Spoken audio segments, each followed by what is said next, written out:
bersamaku dalam setiap waktu.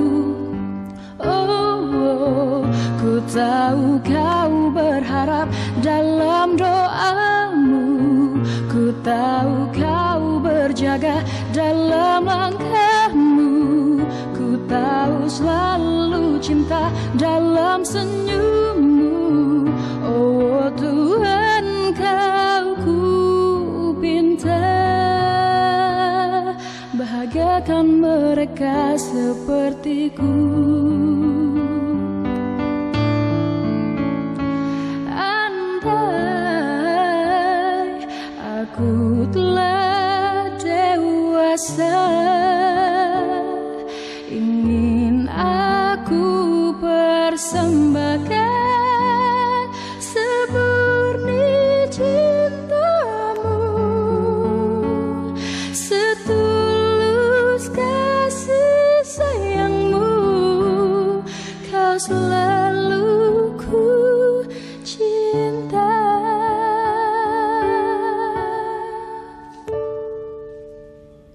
Bismillahirrahmanirrahim. Assalamualaikum warahmatullahi wabarakatuh.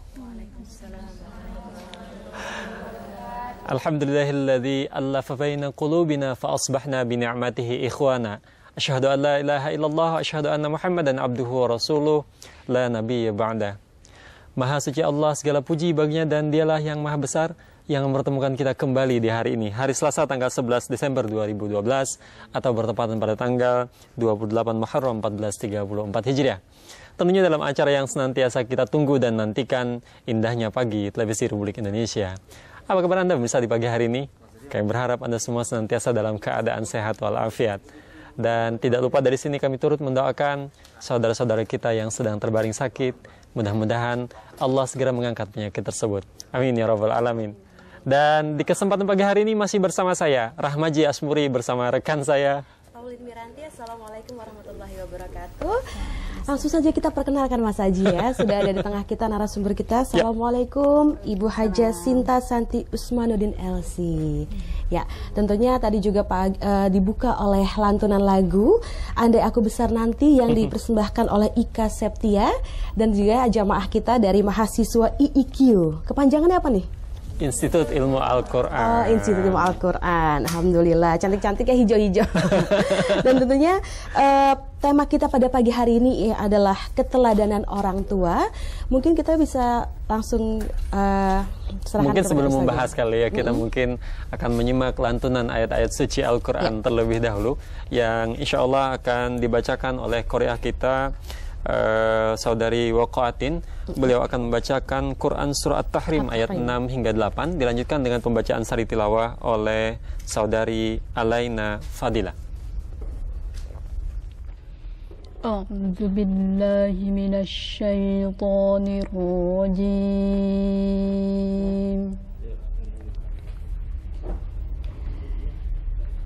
Bismillahirrahmanirrahim.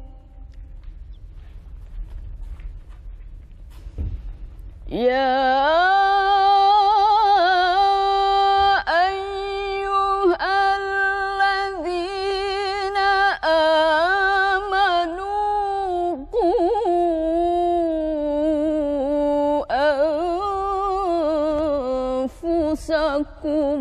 wa ahlikum nara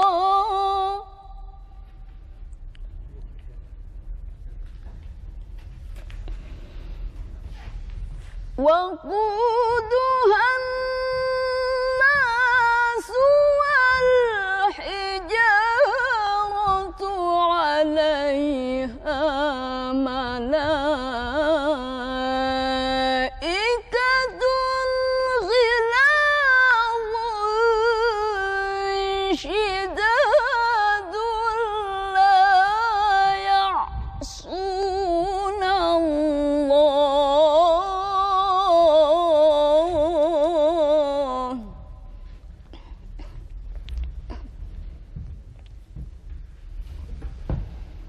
La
يا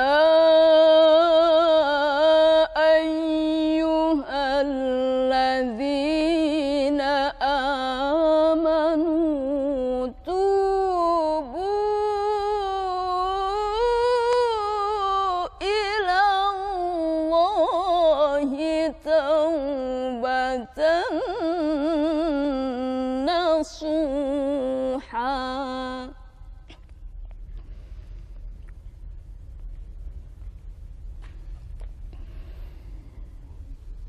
عسى ربكم أن يكفر عنكم سيئاتكم ويدخلكم جنات تجري من تحتها الأنهار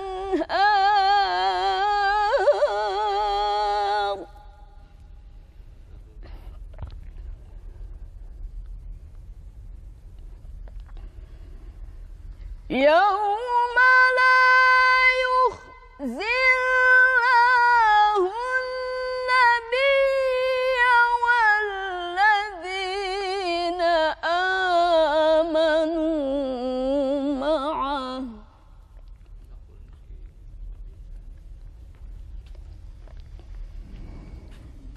نورهم يسعى بين أيديهم وبأيمانهم يقولون ربنا أتمم لنا نورنا واغفر لنا إنك على كل شيء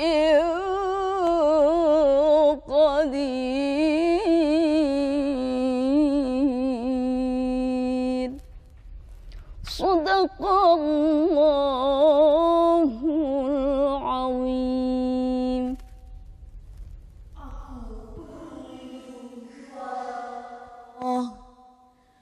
Dari godaan setan yang terkutuk, dengan nama Allah yang Maha Pengasih lagi Maha Penyayang. Hai orang-orang yang beriman, peliharalah dirimu dan keluargamu dari api neraka yang bahan bakarnya adalah manusia dan batu, penjaganya malaikat-malaikat yang kasar dan keras, yang tidak durhaka kepada Allah terhadap apa yang Dia perintahkan kepada mereka. Dan mereka selalu mengerjakan apa yang diperintahkan kepada mereka. Hai orang-orang kafir, janganlah kamu mengemukakan alasan pada hari ini. Sesungguhnya kamu hanya diberi alasan menurut apa yang kamu kerjakan. Hai orang-orang yang beriman, bertaubatlah kepada Allah dengan semurni-murninya taubat. Mudah-mudahan Tuhan kamu akan menghapus kesalahan-kesalahanmu dan memasukkan kamu ke dalam surga-surga yang mengalir di bawahnya sungai-sungai.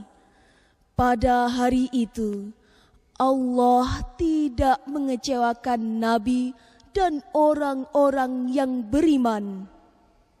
Sedang cahaya mereka memancar di hadapan dan di sebelah kanan mereka, sambil mereka berkata, Ya Tuhan kami, sempurnakanlah untuk kami cahaya kami, dan ampunilah kami.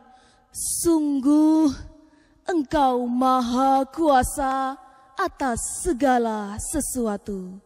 Maha benar Allah dengan segala firman-Nya. Maha agung Allah dan maha benar Allah dengan segala firman-Nya. Telah kita saksikan bersama-sama pemirsa lantunan ayat suci Al-Quran, yaitu surat At-Tahrim ayat 6 sampai dengan 8 yang dibacakan oleh Saudari Waqaatin dan sari tilawah oleh Alaina Fadilah. Mungkin berbicara soal keteladanan orang tua ya, Mas Rahmaji. Kita langsung kepada narasumbernya. Silakan Bu Ustazah. Ya, Bu Ustazah, mencermati kejadian yang ada di tengah-tengah kita, khususnya di perkotaan lah ya gitu ya. Orang tua terkadang disibukkan dengan aktivitasnya. Betul. Tidak saja ayah, ibu pun sekarang turut bekerja gitu ya. Sehingga seolah-olah anak itu di rumah orang lain lah yang mengurusnya gitu ya. Nah, mungkin berikan gambaran kepada kita sedikit seperti apa konsep pendidikan di dalam agama kita terkait dengan anak-anak ini. Silakan, Ustazah. Bismillahirrahmanirrahim. Assalamualaikum warahmatullahi wabarakatuh. Waalaikumsalam warahmatullahi wabarakatuh.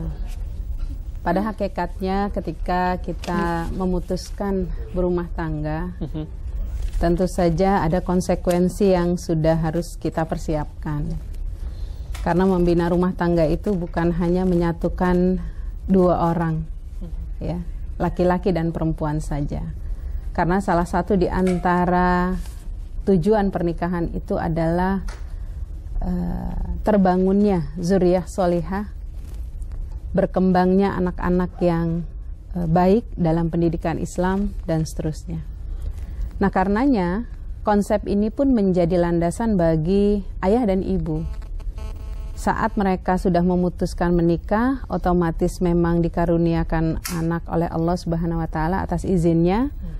Maka dalam konsep seperti ini pun harus ada sebuah komunikasi bagi orang tua, bagi ayah dan ibu tentu saja. Dalam aspek apa dia harus melakukan pekerjaan di luar. Jika memang itu menjadi sebuah kebutuhan bagi seorang ibu, dia harus bekerja di luar, maka itu menjadi tuntutan. Kalau kita lihat dalam sejarahnya kan, bagaimana Aisyah menjadi orang pertama ya dalam menyebarkan ilmu-ilmu Allah Subhanahu wa taala lewat Rasulullah SAW. Bahkan tidak ditampik bahwa beliau itu adalah satu-satunya perempuan ya yang dikategorikan cerdas karena mampu menghimpun di antara ribuan hadis, mengalahkan para sahabat. Nah, kembali kepada hakikatnya seorang ibu, dia punya tugas tersendiri. Ya, tidak melupakan tugas hakiki dia sebagai seorang ibu. Yang pertama adalah tugas seorang ibu itu dia mendampingi dan membina anak-anaknya menjadi generasi yang soleh. Ketika dikatakan membina ini bukan berarti mengeluarkan. Jika seorang ibu sudah mengandung dan melahirkan anak sudah dianggap cukup gitu. Tapi bahasa membina ini cukup luas, ya. Bahkan aspeknya hingga yaumil akhir dia, ya, sampai dia wafat, anak ini wafat masih dalam koridor bimbingan orang tua. Maka kalau konsep di kita kan ketika anak sudah menikah ya sudah lepas tanggung jawab gitu ya. Padahal amar ma'ruf nahyu anil munkar itu menjadi kewajiban semuanya termasuk orang tua itu sendiri.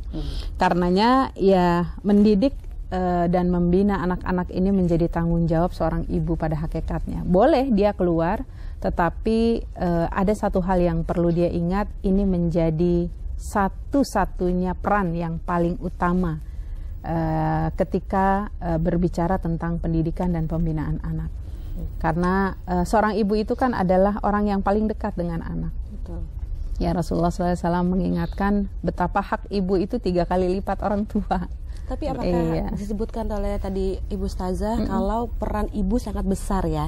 Tapi kah apa benar hanya seorang ibu yang berperan besar di dalam memberikan suri tauladan buat anak-anaknya? Oke. Prinsip suri teladan itu atau keteladanan itu bukan hanya pada peran ibu, tapi kedua orang tua.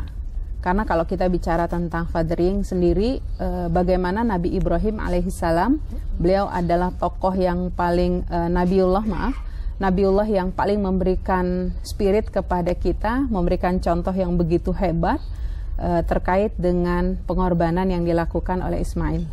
Ya, siapa sih orang tua yang tidak menginginkan sudah jauh-jauh hari gitu ya, menginginkan anak gitu ya. Tapi kemudian di satu saat yang bersamaan Allah memerintahkan penyembelihan itu terhadap Nabi Ismail. Ada satu kalimat yang dikemukakan oleh Nabiullah Ismail, yaitu dialog antara ayah dan anak. Ya. Ini kan sebetulnya keteladanan. Betul. Keteladanan dari Nabiullah Ibrahim kepada anak-anak agar mereka senantiasa atau orang tua senantiasa melakukan komunikasi terhadap anak, termasuk ibu sebetulnya. Karena komunikasi ini kan nggak hanya terbatas kepada ibu dan anak atau ayah kepada anak, tetapi semuanya. Ya, ini dilakukan sebetulnya dari masa nabi-nabi terdahulu hingga Rasulullah memberikan gambaran itu. Saya ingat satu kisah ya, ketika Aisyah radhiyallahu an, beliau ini didatangi oleh seorang ibu yang memiliki 2 anak. Ya, saat itu Aisyah memberikan ibu ini 3 kurma, ya, 3 kurma yang intinya sebetulnya kurma itu bisa satu-satu dong, gitu ya. Betul. Tapi ketika dia berikan kepada anak-anak itu satu yang seharusnya menjadi milik dia bagi 2. Rencananya akan dia makan. Tapi apa yang terjadi melihat anaknya itu masih, ya namanya juga anak kecil ya, melet-melet gitu. Maka pada saat yang bersama jiwa seorang ibu terpanggil. Seorang ibu itu bisa menahan lapar ketika anaknya belum dilihat kenyang. Ya, jadi subhanallah gitu ya, keteladanan seorang ibu ini bukan hanya dari sisi bagaimana dia bisa memberikan nafkah saja kepada anaknya, betul, tapi yang terpenting adalah nafkah batin itu. Kasih sayang dari ayah, dari pandangan wajah ayah, kemudian dari kasih sayang seorang ibu, ini merupakan sinergi. Inilah yang disebut dengan keteladanan. Maka yang kedua, kalau tadi dikatakan membina dan mendidik anak-anak itu, kemudian yang kedua ini sinergi. Ya, tadi kalau Mbak Violin mengatakan peran ayah gitu. Di sini perannya. Seorang ibu tidak akan bisa berperan aktif kalau tidak ada perizinan dari suami. Betul, dari suami, ya. Sehebat apapun seorang istri, wanita, iya, ya. Dalam hal ini istri ya. Dalam hal ini istri, maka dia tidak akan mendapat keridhaan dari Allah dalam upaya menuntut ilmu sekalipun, beribadah sekalipun ya. Kalau dalam hal seperti ini tidak mendapatkan dukungan dari suami. Bahkan kalau dalam puasa sunnah saja kita perlu izin suami gitu ya, bagi seorang istri. Ya? Iya. Berbeda dalam konteks melaksanakan ibadah wajib. Betul. Begitu. Tapi kalau untuk hal-hal yang sunnah bagi seorang istri itu komunikasi dengan suami, izin dengan suami itu merupakan hak paten, wajib. Begitu. Iya. Makanya di sini mau tidak mau harus ada sinergi antara ayah dan ibu. Ya, jangan si bapak ingin menang sendiri karena menunjukkan kepemimpinannya gitu. Tapi di satu sisi juga seorang ibu nggak boleh merasa lemah gitu karena menganggap ya wanita itu kan berada di bawah laki-laki seolah-olah seperti itu. Tidak, karena dalam Islam itu sudah ada kedudukan-kedudukan yang memang disinergikan antara laki-laki dan perempuan. Begitu. Ya. Ini menarik ya, 2 hal, mendampingi dan membina anak-anak gitu ya, serta sinergi antara ayah dan ibu. Saya ingin beralih ke yang lain. Kita tahu bahwa karena faktor kesibukan ini seolah menuntut seorang ibu atau seorang ayah untuk bekerja lebih banyak di luar gitu ya. Sementara tadi dikatakan faktor komunikasi juga tidak bisa ditinggalkan di dalam pembinaan sebuah rumah tangga atau anak-anak di sisi ini.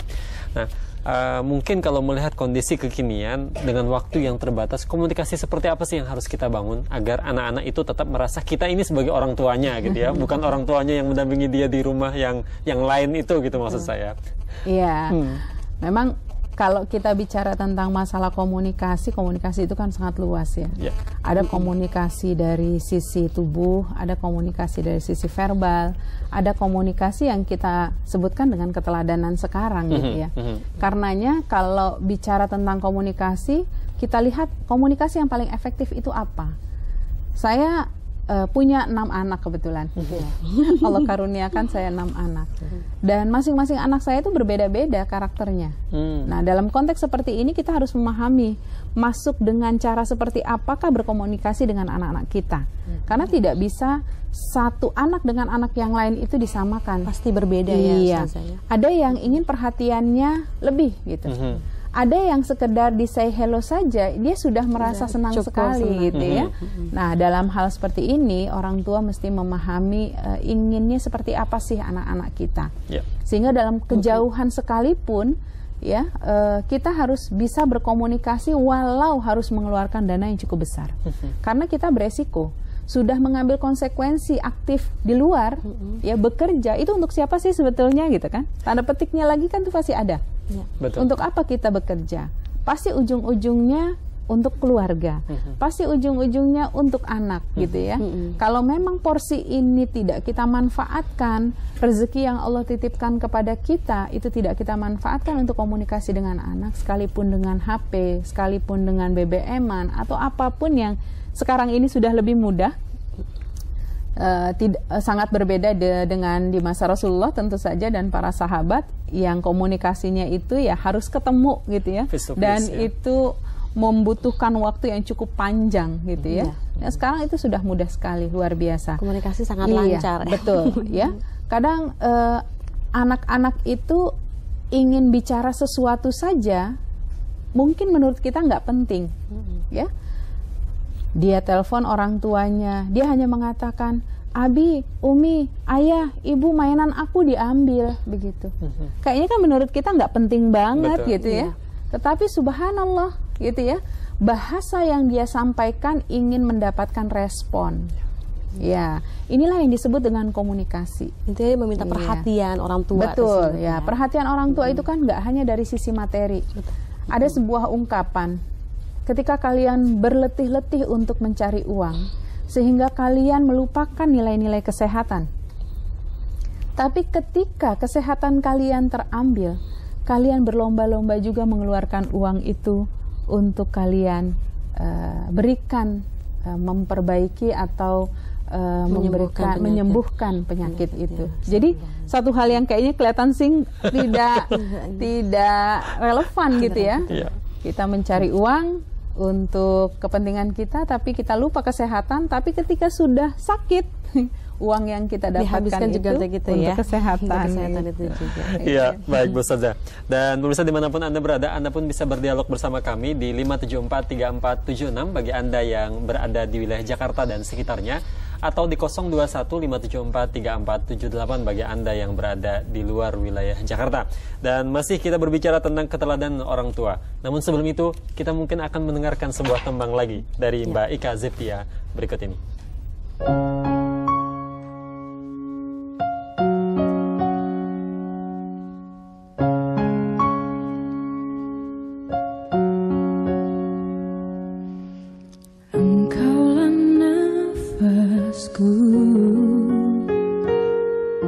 Yang menjaga di dalam hidupku, Kau ajarkan aku menjadi yang terbaik.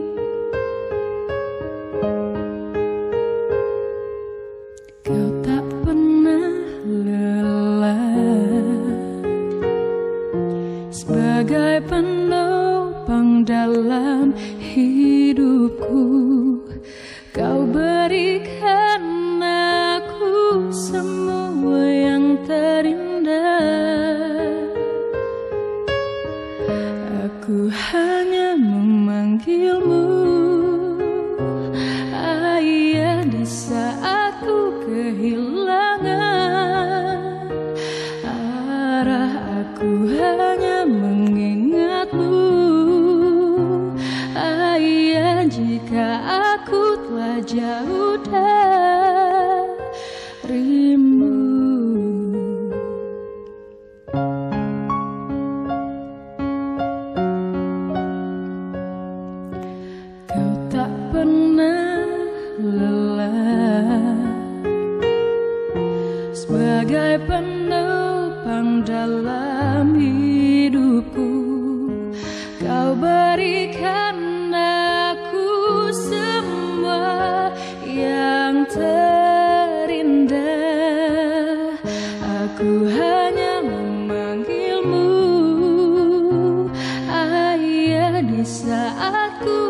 kehilangan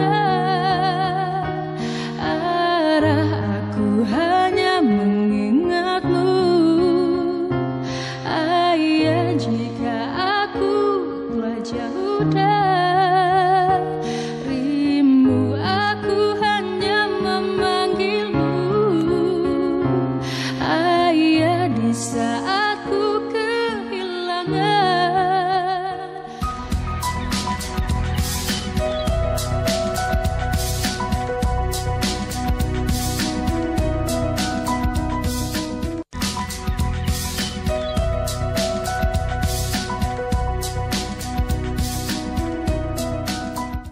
Baiklah pemirsa TVRI dimanapun Anda berada, terima kasih masih bagi Anda yang tetap bergabung dan selamat bergabung bagi Anda yang baru saja bersama kami di Indahnya Pagi.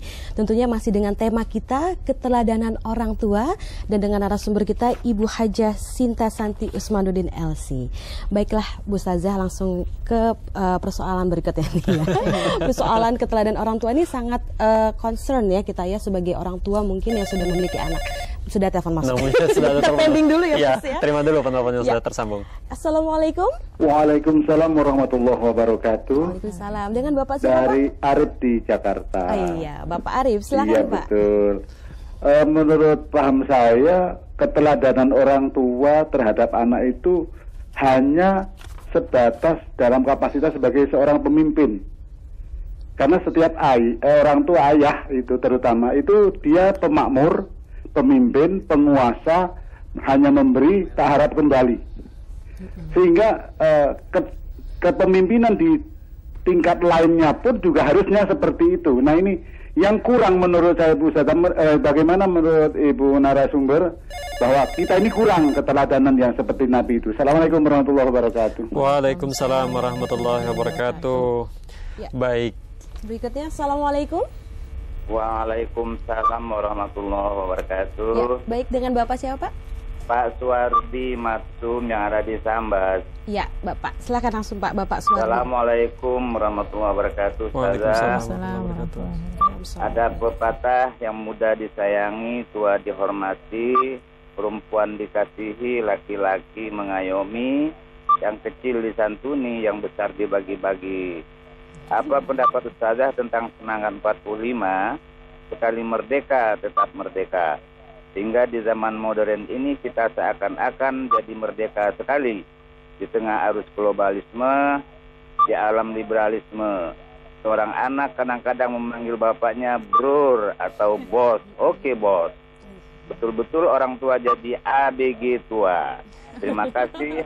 Assalamualaikum warahmatullahi wabarakatuh. Waalaikumsalam warahmatullahi wabarakatuh. Ya, sudah ada dua pertanyaan ya. Sekarang penelpon yang ketiga. Silakan. Assalamualaikum.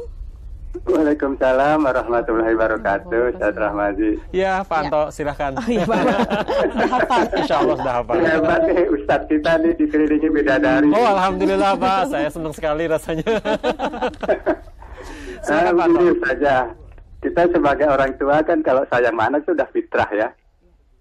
Kalau keluarga kan misalnya suami tenang, istri hormat gitu ya. Istri juga senang hati suami bertanggung jawab gitu. Misalnya orang tua sejak hatinya anak-anak mengikut kata gitu. Anak juga senang karena orang tua sayang gitu. Untuk dapat itu bagaimana itu saja? Suatu saat anak tuh lagi gimana itu tidak hormat kan. Kita kan harus tetap berkorban perasaan, tetap sayang gitu. Bagaimana kita sebagai orang tua dan kalau bagi sebagai anak gitu. Ini gimana saja? Terus sinkron gitu, saling bersayangi gitu. Assalamualaikum warahmatullahi wabarakatuh. Waalaikumsalam warahmatullahi wabarakatuh. Ya, baik. Mungkin satu kesempatan buat teman-teman yang ada ingin bertanya. Siapa yang duluan? Oke, silakan. Oke, tolong sebutkan namanya. Assalamualaikum warahmatullahi wabarakatuh. Waalaikumsalam warahmatullahi wabarakatuh. Nama saya Yuyun Yunita. Iya. Yuyun Yunita. Iya. Ya, silakan. Ya Ustazah, saya ingin bertanya sesuai dengan kehidupan yang sekarang ini ya, tentang ekonomi kan sangat mendesak. Itu biasanya seorang ibu mengambil alih peran ayah gitu. Dia itu multifungsi sebagai rumah tangga gitu. Terus berbanting tulang juga gitu. Sehingga kan anak itu memikirnya gini, ya udah sekalian aja ibu jadi ayah, ayah jadi ibu, masak di dapur. Nah, menurut Ustazah itu seperti itu. Bagaimana? Baik. Terima kasih. Terima kasih banyak. Luar biasa nih, ada 4 pertanyaannya sudah masuk kepada kita. Yang pertama Pak Arif dari Jakarta. Kata beliau, menurut asumsi beliau, keteladanan orang tua itu, khususnya ayah, itu hanya dari aspek kepemimpinan saja, kata beliau tadi ya. Bahwa memberi tidak harap kembali gitu ya. Namun kata beliau, kalau dilihat dari praktik yang ada, seolah keteladanan tersebut sangat kurang di tengah masyarakat kita gitu ya. Nah mungkin bisa berikan tanggapan terhadap hal ini. Iya, untuk Bapak yang bertanya, memang subhanallah ya, kalau kita lihat sekarang ini jiwa-jiwa pemimpin bagi para laki-laki itu perlu ditingkatkan gitu ya. Karena saya secara pribadi, kebetulan saya sebagai ketua bidang pemberdayaan umat di Salimah, Ormas Perempuan, ketika kita mengadakan perjalanan entah ke satu daerah mana gitu ya, kita akan melihat bahwa yang lebih cenderung bekerja itu memang perempuan. Dan di situ memang ada ketidaknyamanan bagi kita, orang yang memahami nilai-nilai agama, kecuekan para laki-laki untuk bertanggung jawab, begitu ya. Mereka sama sekali tidak mengindahkan kerja keras yang dilakukan oleh para wanita, dalam hal ini istri-istri mereka. Jadi sebetulnya yang perlu digali adalah jiwa kepemimpinan. Tapi saya tidak sepakat dengan Bapak kalau dikatakan laki-laki itu hanya dari sisi kepemimpinan. Dan inilah yang kadang-kadang menjadi bumerang gitu ya. Buat para laki-laki, lah gue pemimpin gitu ya, harus tunduk gitu ya. Sebenarnya tidak seperti itu. Kalau kita lihat laqad kana fi Rasulillahi uswatun hasanah, telah ada pada diri Rasulullah itu keteladanan. Beliau memberikan keteladanan bagaimana membantu istri, bagaimana memberikan sentuhan-sentuhan kepada anak-anaknya, memberikan gambaran hidup bermasyarakat. Itu semua sudah ada gitu. Jadi saya melihatnya kepemimpinan ini akan teraktualisasi ketika dia memahami peran kepemimpinannya menjadi apa. Karena walaupun dia sebagai seorang ayah, toh dia menjadi anak juga. Hubungan nasab ini nggak akan pernah terhilangkan gitu ya. Dan dia adalah bagian dari masyarakat yang otomatis dia juga harus berinteraksi dengan masyarakat dan seterusnya dan seterusnya.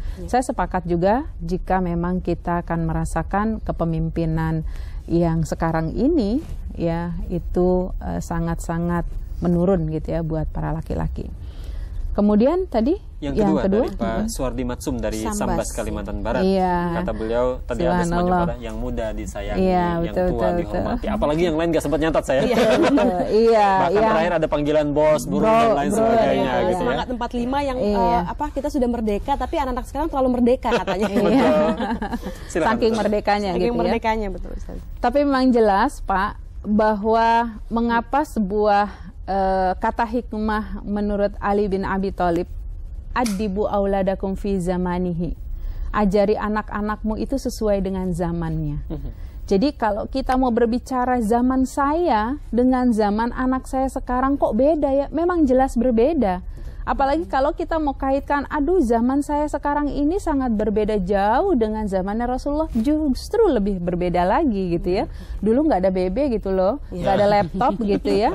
Nah bagaimana menyikapinya? Inilah narasumber yang perlu kita ambil hikmahnya. Adibu auladakum fi zamanihi. Kita harus mengikuti perkembangan zaman, namun tidak perlu larut. Karena kita punya frame.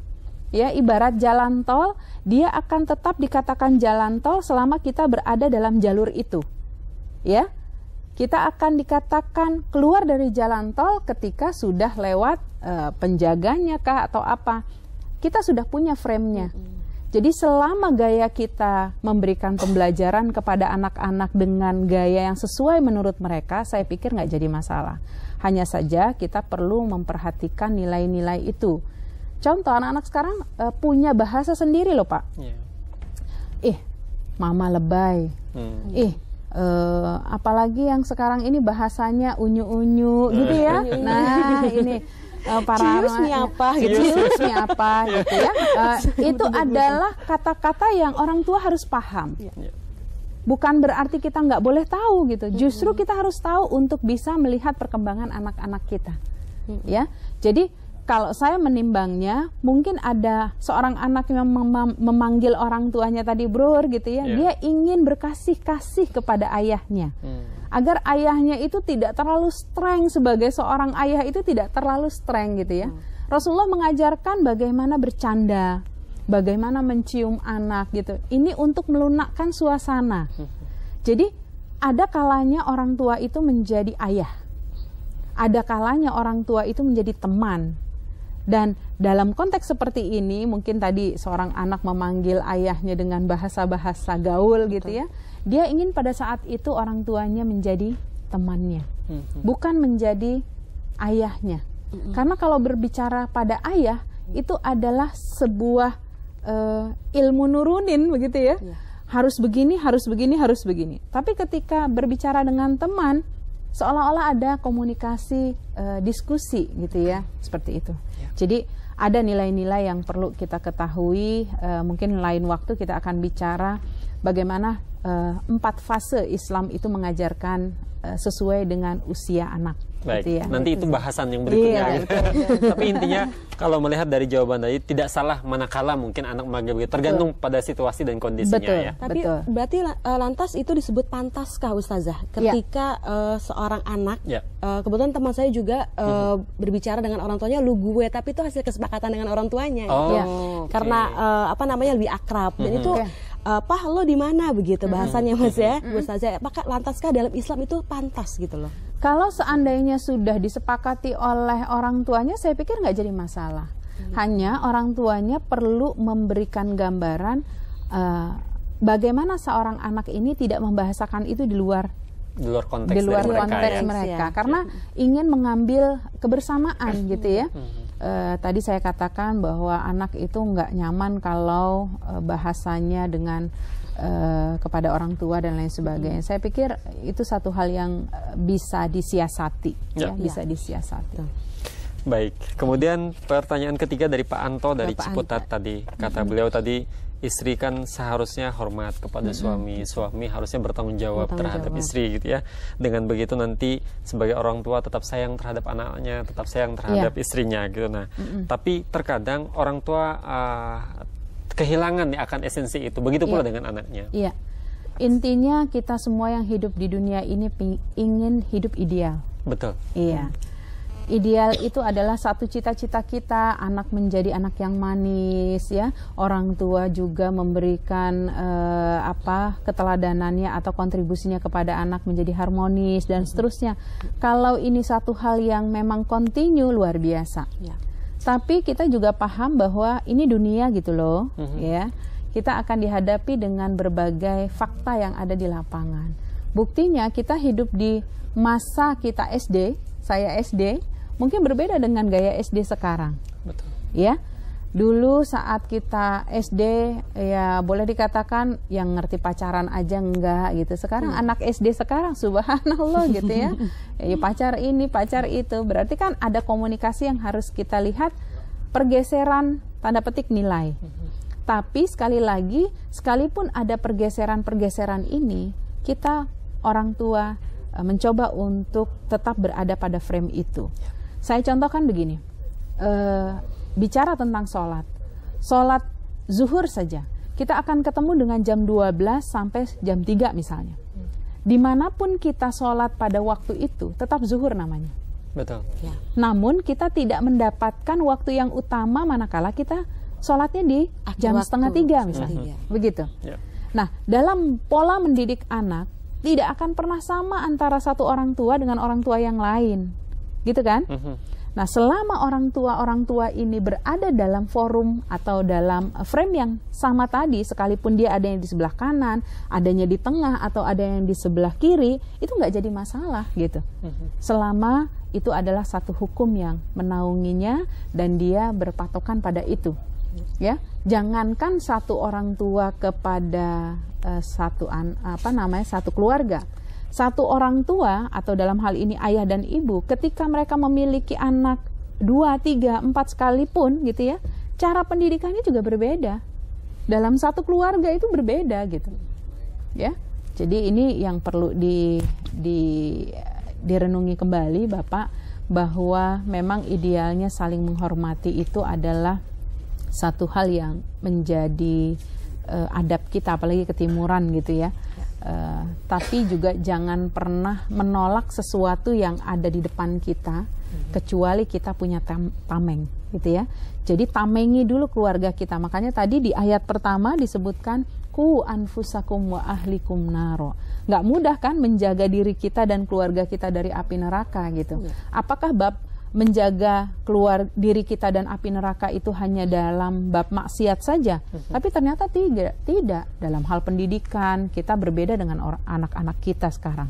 Ya, dalam pergaulan kita akan ketemu hal yang berbeda juga dengan anak-anak kita. Jadi banyak sekali sebenarnya ruang lingkup yang sudah kurang sinergi dengan pola pendidikan kita terdahulu. Tapi karena kita tetap hidup, diberikan hidup oleh Allah hingga saat ini, berarti kita harus tetap beradaptasi gitu kan. Bagaimana menyikapinya, dan inilah ilmu yang terpenting buat kita para orang tua. Ya. Oke. Tanggung jawab yang besar ya. Betul. Kemudian pertanyaan terakhir dari Mbak Yuyun Yunita tadi ya, tentang ibu yang seolah mengambil peran ayah di dalam aktivitas keseharian. Dan seakan-akan bertukar peran jadinya Bu Ustazah.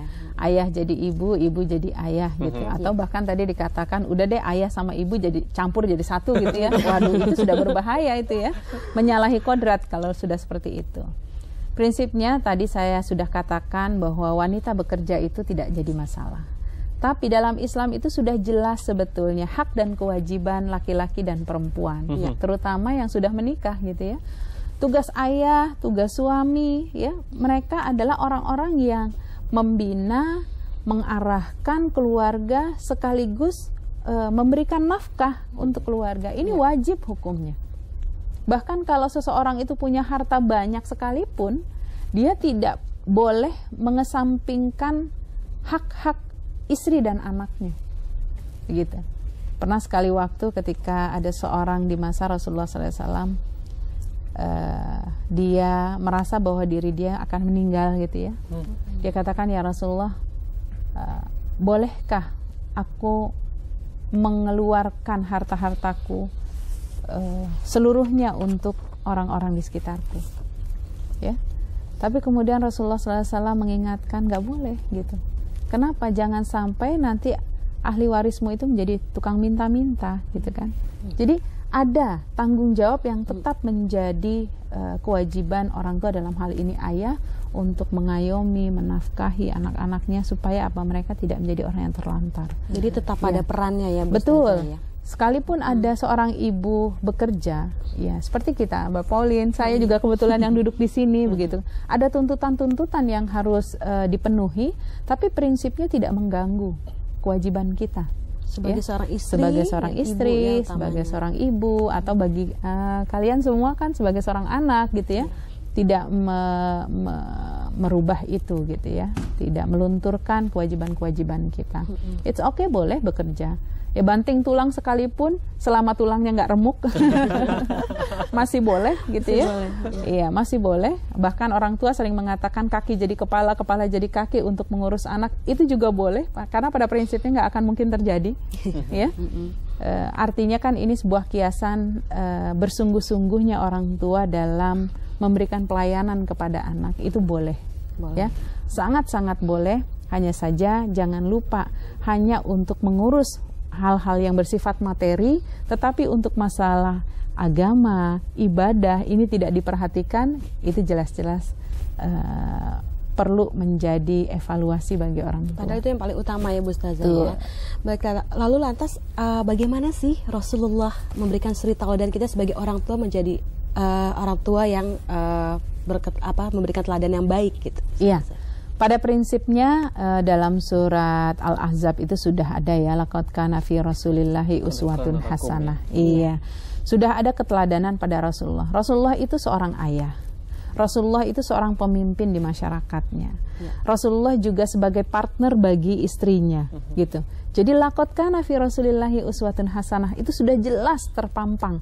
Bagaimana ketika Rasulullah dalam keadaan yang lapang, beliau melihat sandalnya dalam keadaan putus gitu ya.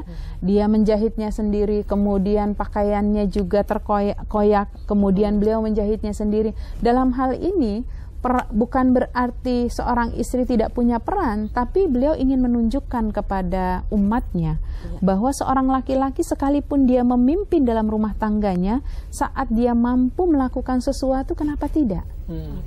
Ada satu gambaran yang seolah-olah tabu gitu ya, seorang laki-laki megang sapu begitu ya, atau nyuci piring, subhanallah, padahal itu adalah luar biasa bantuan yang diberikan gambaran oleh Rasulullah SAW.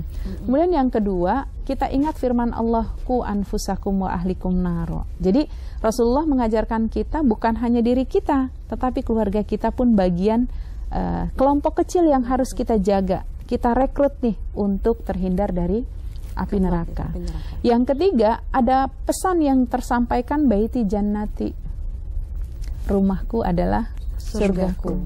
Jadi bagi seorang suami pengennya ya balik ke rumah, seorang istri pengennya balik ke rumah karena rindu dengan anak-anak. Anak-anak juga demikian, begitu ya. Bukan karena sesuatu banget gitu, bukan. Tetapi memang dia merindukan hal-hal yang ada di rumah seperti itu. Kehangatan keluarga ya. Iya. Baik, Bu Ustazah, tanpa terasa sudah hampir 60 menit kita berdiskusi di kesempatan pagi hari ini. Dan karena waktu yang membatasi, akhirnya kita harus menyudahi kebersamaan di pagi hari ini. Terima kasih banyak sudah berbagi ilmu buat kita semua di kesempatan pagi hari ini. Dan teman-teman dari Institut Ilmu Al-Quran Jakarta juga terima kasih telah hadir pagi ini. Mohon maaf tidak semuanya bisa bertanya ya. Dan pemirsa dimanapun Anda berada, akhirnya mudah-mudahan perbincangan yang singkat ini bisa memberikan wawasan kembali buat kita bagaimana harusnya kita sebagai seorang tua bersikap. Intinya kita harus berperan sebagai orang tua, ayah sebagai ayah, ibu sebagai seorang ibu, tanpa melupakan esensi yang ada. Kalaupun kita harus beraktivitas, tidak masalah. Namun kembali lagi peran kita itu di tengah keluarga itu tetap sebagai ayah, tetap sebagai ibu, dan lain sebagainya. Iya, betul. Dan tentunya kita sebagai orang tua pun masih terus belajar ya, sampai akhir hayat kita nih, untuk tetap bertanggung jawab. Dan seperti Mas Haji bilang tadi, tetap berperan sebagai orang tua, sebagai ibu, dan juga sebagai ayah. Ya, tentunya semoga pembahasan kita pagi ini dapat memberikan ilmu serta pembelajaran yang lebih baik lagi, menjadi teladan bagi anak-anak kita kelak. Dan yang paling utama adalah jadilah teladan dulu buat diri kita dan buat keluarga kita. Mudah-mudahan dengan begitu kita juga bisa menjadi teladan bagi orang yang lain. Amin, insya Allah. Dan akhirnya kami harus undur diri dari hadapan Anda. Saya Rahma Jasmuri. Dan saya Pauline Miranti. Dan terima kasih atas kebersamaannya. Wabillahi taufiq wal hidayah. Wassalamualaikum warahmatullahi wabarakatuh.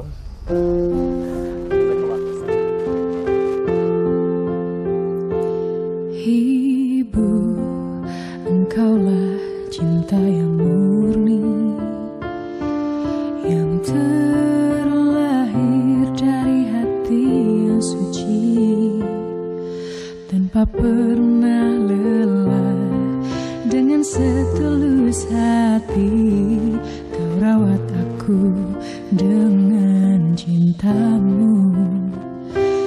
Ibu, kau perkenalkan hidup dengan cinta dan doa, dengan senyum terindah. Kau beri aku satu keyakinan untuk berarti